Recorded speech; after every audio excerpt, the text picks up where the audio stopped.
Welcome to the Disney Wedding Podcast.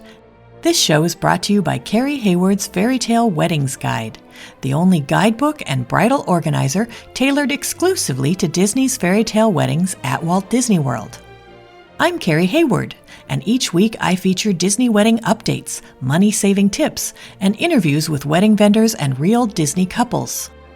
I also cover honeymoons, anniversaries, and engagements at the Disney parks and resorts. Join me now as the Disney Wedding Podcast celebrates romance at Disney destinations.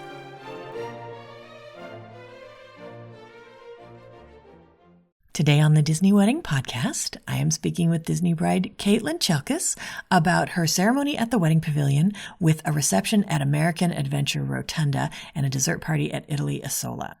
I thought you guys would be interested to hear how she chose these locations and how she planned everything and how it all turned out. So welcome, Kaitlyn. Thank you so much for having me. I'm so excited. Thanks so much for being here. I always like to start at the very beginning and find out how you and your fiance decided that you wanted to have your wedding at Disney. So I vacationed to Disney a lot as a child, and we would stay at the Grand Floridian where I would see all of the Disney brides getting ready for their day, since that's a pretty popular spot. And I just kind of decided that that is where I wanted to get married one day. So when I started dating Michael, he just kind of knew from the get-go that that was a plan of mine. And we actually flew down in 2019 before we were even engaged to go to the wedding showcase, just so he could kind of see what it was about and what all there was to offer. So that was a really exciting trip that we got to go on. And from that point on, he kind of fell in love with the idea of it too. And it became just as much his dream as it did mine. That's fantastic. Now, how did your friends and family react when they found out where the wedding was going to be? I think they all saw it coming, since it was something I had talked about for so long, but they were definitely shocked that we were making the dream come true. And I think were a little nervous on if everyone would be able to come and how it would end up going, but they were excited. That's great. How many guests did you invite and how many were able to make the trip? So we invited a little over 200 because we wanted to make sure to find a way to include everyone. And we ended up having 127, which was a lot more than we expected since we're all from Pittsburgh, Pennsylvania. So it was a far trip for everyone to make. Okay, interesting. Did you set up a room block for your guests? We did. We had a room block at the Grand Floridian, the Caribbean Beach, and All-Star Music. Now, how did you choose the day of the week and time of day for your event? So I'm a teacher, and I knew I definitely wanted it to be during the summer while I was off so that we could make a vacation out of it and stay a little bit longer. And we started dating in July. We started dating July 4th. So we wanted a date that was somewhere around there. We ended up with the 13th because we both love Taylor Swift, and that's kind of like a Taylor Swift lucky number. So when we didn't get July 4th, 13th was our next choice. And I take it the time of day was dictated by the fact that you wanted to use American Adventure Rotunda? Yes, correct. Okay. Now, how did you choose your ceremony and reception venues? The ceremony, I always knew I wanted to be at the Grand Floridian Wedding Pavilion. I loved how it still looked sort of like a church. It gave that wedding feel to it, and I love the castle being in the background. We knew that Magic Kingdom wasn't in our budget, but I still wanted that castle to be part of our day, and that was the perfect way to kind of sneak it in some of those shots. And it's just so beautiful already. You don't need as much decor to really dress it up. As far as our reception goes, we struggled with our reception. We weren't quite sure. We went down with our parents and we toured a couple ballrooms. We toured the View at Swan and Dolphin when it first opened. And then we ended up deciding on American Rotunda because it gave that ballroom feel, and we were looking for a slight Beauty and the Beast tie. And it was also able to provide our guests the cool experience of being in an actual park and getting to add on that firework dessert party. Got it. Okay. Did you use outside vendors for any of the portions of your event that you were able to? Yes. So we had outside vendors for our photography and our videography for our wedding day. We went with The Roots for our photography, and then they suggested Live Free Stories as our videographers, which is who we went with, and they were both awesome. I highly, highly recommend both of them. That's wonderful. How did you guys choose your officiant? We went with Kevin. I actually found him through some of your podcast recommendations, and then we set up a Skype call and met with him, and he happened to be free on our day, and we actually met him when we went down for one of the open houses that Disney was hosting. He was just awesome. We knew that we made the right choice the second we met with him. That's great. Did you guys add any kind of entertainment to the ceremony or the reception? So at our reception, we did have a DJ. We went through Disney's DJ, Jesse. He was awesome. He met with us a few times beforehand and really planned out the night to go accordingly with the type of music we wanted. And he helped with our bridal party doing special entrances. So he was really awesome to work with. Wonderful. Do you have any menu items or cake flavors you would recommend from your reception or your dessert party?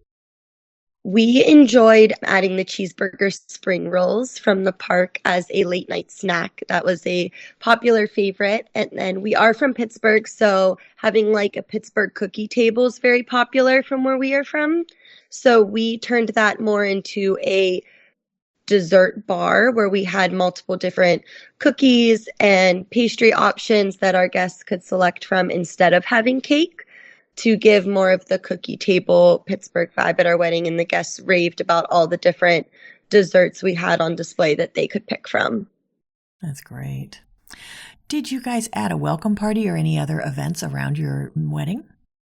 So we had a very big bridal party, and we come from a very big family. So we actually had a dress rehearsal of around 70 people at Animal Kingdom the day before our wedding, and we surprised them with the safari ride. We met at the Grand Floridian first, and we did the actual rehearsal part at the Wedding Pavilion. And then our guests all got on buses from the Grand Floridian and went over to Animal Kingdom, which is where we then had dinner and surprised them with the safari ride. Oh, that's great. Where did you have your dinner? We had it at the Harambe train station. It was originally supposed to be at Tamu Tamu, and then they closed it for renovations. So it got moved pretty last minute, which at first I was upset about, but it ended up being super close to the safari ride, making it a lot easier on our guests. That's wonderful. Can you give my listeners a timeline of how the wedding day ran? So the wedding day, we started getting ready around 7:30. Hair and makeup arrived. We got ready at the Riviera Resort, and we had the 3-bedroom suite, which was absolutely gorgeous. It was breathtaking, one of my favorite parts. So I had 10 bridesmaids and 3 flower girls. So there were a ton of us getting ready and having fun in there till about 12:30. And then we headed over to Grand Floridian, where I did a first look with Michael. And then we got all of our family group shots and bridal party group shots prior to the wedding, just because we had such a big bridal party and a really long shot list to work with the Roots. So we got all of our photos and those things out of the way. And at 5:00, we had our ceremony. So I had the Cinderella carriage, which was magical, one of my favorite parts of the day, that took me over at around 4:30. We had our 5:00 ceremony, and then guests headed straight over to EPCOT for our cocktail hour, which was at the Living Seas Salon over near the Coral Reef. And they got there around 6:15, and then they headed over to the American Rotunda for our reception that started at 7. We did our bridal party entrances. We did our first dance. We did our father-daughter, mother-son dance, and then I surprised my mom with a dance as well. So we did all the dances, and we had dinner, and then it was time to go out for the fireworks. And when we came back in, I did a quick outfit change and re-entered into cake cutting, and we did our toasts at that time. And then it was pretty much just the open dance floor and the late night snack. So when you were planning, what were some of the most important aspects of the event where you focused your attention or your budget? We definitely wanted to give our guests an experience that was unlike any other. We wanted to provide them in that fairy tale moment. So I wanted to make sure that I had a lot of aspects that we enjoyed about Disney brought into the day in small ways so that they could also kind of have a way to have that little magic part of their trip as well. That's great. Were there any aspects that were less important where you saved your money or just your effort? We saved our money a little bit on entertainment and floral. We went back and forth on characters, and then at the end of the day decided to just take them out of the budget. There weren't many options that we were able to have in the American Rotunda. Since it's based on different countries in EPCOT, there are rules with who can and cannot be in certain locations. So that was one of the things that kind of helped cut that part out. And the floral really helped because we reused floral from our ceremony to be brought over for the reception. So that helped save as well. Interesting. What characters were you thinking about getting that they told you would not fit with American Adventure Rotunda? So we were doing a Beauty and the Beast tie. So we really wanted the Belle and Beast as well as the Lumiere entrance they can do to be our guest when they're serving dinner. But since we weren't in France, that wasn't able to happen. Interesting. Okay. So out of all of this, what ended up being your favorite memory of your wedding day?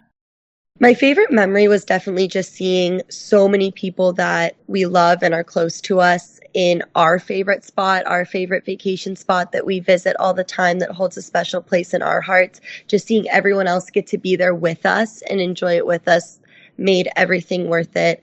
Getting to marry Michael and just be around all these people with support and love, it was just magical. It was the best day ever. Now, did anything go wrong or just not turn out like you expected? So the night before when we were at Animal Kingdom, we were supposed to surprise our flower girls and junior groomsmen with a ride on Mount Everest. And we ended up getting stuck on the beginning part of the ride. We never managed to actually go on the ride, but we were stuck and couldn't get off for a little bit. So we missed part of dinner. So that was sort of a bummer, but they apologized and it was okay. It is what it is. I'm glad we got to still do the safari. Was the Everest a ride mix-in done through your planner? It was a ride mix-in. So how is it supposed to go with 2 ride mix-ins? So we were supposed to do the safari as the last ride, and what makes it a little bit easier is the safari closes earlier than the other rides in the park due to it getting dark a little bit earlier. So we were able to do the safari, and then we were supposed to be able to kind of do our toast, get everyone situated, and then head over to Mount Everest for the last ride of the night on Mount Everest, since it allowed that little time break between those 2 rides. I see. Okay, got it. Wow, it's a bummer it didn't work out. I know. And then on the wedding day, really the only thing that went wrong, and it was just for a split second, the bus didn't realize, I guess, that the Cinderella carriage doesn't take you to EPCOT. So the bus left without Michael and I as we were doing our final loop for photos and videography. So we were stranded for a little bit as the bride and groom back at the Grand Floridian while everyone headed to EPCOT. And it took the bus a little bit to figure out that they had to turn around and come get us. So our bridal party was originally supposed to go to cocktail hour, and they ended up having to miss it because the bus made it all the way to EPCOT and then realized it had to turn around for us. So I just tell them, they got a little extra time in the air-conditioned bus and got to party a little bit more together on the bus, so it's okay. Was there anything that seemed like a big deal beforehand or you were worried about, and then it turned out not to be?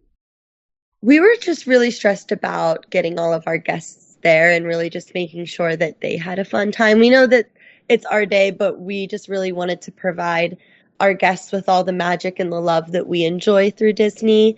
So we were stressed a little bit with just making sure we could get my grandparents down there and get all our loved ones there safely. But everything turned out great and everyone made it. That's wonderful. Is there anything you would have done differently knowing what you know now? I don't think I would have changed anything about the actual planning process of our wedding. Everything went smoothly and was everything I could have ever imagined it to be. I might have provided myself a little bit more time in the morning because we did feel slightly rushed to get over to the Grand Floridian, but we still managed to get everything that we wanted by the time the ceremony started, so it all worked out. That's great. Do you have any other tips or advice for future Disney couples? My only tip would be to take in the moment as you're planning. We decided to have a 2-year engagement and really took time to visit Disney and bring our parents down, our maid of honors, our best man, and we went to all the open houses to really decide how we wanted to decorate and what we wanted to do. So if you have the time and the means to go to Disney and really take in some special trips beforehand to plan, do it, because those are some of the most special memories that we have. Just those small trips that we took going down to really think about what we wanted, try different foods at some of the festivals, and just make the most out of the planning experience. Another tip I have is to definitely get your Fairy Tales wedding guide, because it was the lifesaver of our wedding planning and the reason our day was as magical as it was. You were my lifesaver. Like, I downloaded your guide in 2019 going to the showcase, and Michael and I read it, we highlighted, we updated every single time you came up with updates. We had heart attacks during COVID with all the changes, and we felt ready to go. And I feel like the planning process was just 100 times smoother because we knew answers and we understood the system from reading your guide and listening to your podcast. So thank you, because our wedding turned out the way it was thanks to you. Oh, that's amazing. Well, Kaitlyn, I think you've offered a lot of great tips and advice for anyone who's interested in getting married at Walt Disney World, and I appreciate your taking the time. I appreciate you having me. Thank you so much. It's been a blast. That's our show for today. I'm your host, Carrie Hayward, inviting you to join me again next week for another episode of the Disney Wedding Podcast. Past shows and tons of photos for each episode are available on my website, DisneyWeddingPodcast.com, or listen in your favorite podcast app. And for instant answers to all your Walt Disney World wedding questions, check out Carrie Hayward's Fairy Tale Weddings Guide, available as an interactive ebook with continual free updates at fairytaleweddingsguide.com.